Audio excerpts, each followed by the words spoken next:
ਲੋਹੇ ਪੰਡੇ ਚਾਹੀਦੇ ਨੇ ਜਿਹੋ ਜਿਹਾ ਬਜਟ ਤੁਹਾਨੂੰ ਦਿੱਤਾ ਹੈ ਗਰੀਬ ਆਦਮੀ ਦਾ ਕੋਈ ਇੱਕ ਰਿਲੀਫ ਮੈਨੂੰ ਵਿਖਾ ਦਿਓ ਜੇ ਤਨਖਾਹ ਦੇ ਉੱਤੇ ਟੈਕਸੀ ਛੂਟ ਦਿੱਤੀ ਜੇ ਜੋ ਵੀ 1,80,000 ਤੋਂ ਉੱਤੇ ਮੈਨੂੰ ਦੱਸੋ ਕਿਹੜਾ ਗਰੀਬ ਆਦਮੀ 1,80,000 ਤਨਖਾਹ ਲੈਂਦਾ ਤੇ ਮਿਹਰਬਾਨੀ ਕਰੋ ਗਰੀਬ ਆਦਮੀ ਦਾ ਵੀ ਕੋਈ ਸੋਚੋ ਕੋਈ ਬਿਜਲੀ ਸਸਤੀ ਕਰੋ ਕੋਈ तेल सा करो कोई।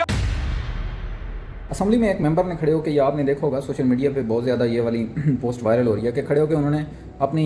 पंजाबी ज़बान में, लोकल ज़बान में उन्होंने तकरीर कर दी। उसी पे खड़े होकर फिर उस पर एतराज़ उठाया एक फ़ीमेल मेंबर ने कि ये जी मौला जट के खड़ाक आ रहे हैं, फिल्म सिटी बन गई है, ये है वो है।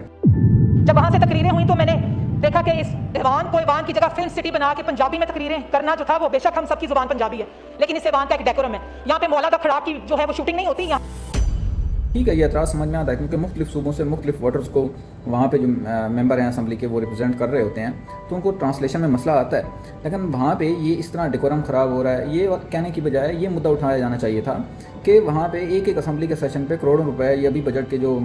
सेशन हो रहे थे उनमें करोड़ों रुपए अप्रूव हुए सिर्फ उनके चाय पानी के। जबकि वहाँ पे ये मुद्दा उठाया जाना चाहिए था कि यहाँ पे ट्रांसलेटर होने चाहिए, क्योंकि हर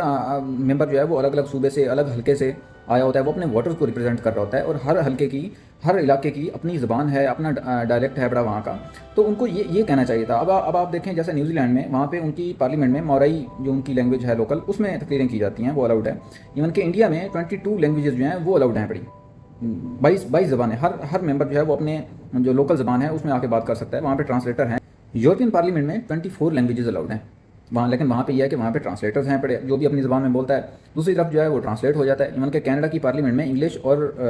स्पेनिश दोनों लैंग्वेजेस अलाउड हैं, अपनी ज़बान में आके वो तकरीर कर सकते हैं। यही सब कुछ जो सूबों की असम्बलीज़ हैं वहाँ पे भी होना चाहिए कि जो भी मेंबर्स हैं वहाँ पे, कोई झंग से है, कोई डेरा गाजी खान से है, कोई KPK के किसी भी इलाके से है, तो उनको चाहिए कि वो अपनी लोकल ज़बान में वहाँ पे तकरीर करें, क्योंकि जिन वोटर्स को वो रिप्रेजेंट कर रहे होते हैं हो सकता है उनको इंग्लिश या उर्दू समझ नहीं आती, तो उनको चाहिए उनको, ताकि उनको जो उसके वोटर्स हैं उसको पता चले कि भाई हमारा जो नुमाइंदा है वहाँ पे वो क्या बात कर रहे हैं। खैर, अब तो हम अपने घरों में भी अम्मी को भी हम मॉम कहते हैं, हम तो अपनी ज़बान घरों में भी बोलना नहीं चाहते, लेकिन दुनिया में देखा जाए तो यूनेस्को से कौमें अपनी जो लोकल ज़बानें हैं उनको प्रोटेक्ट करवा रही हैं।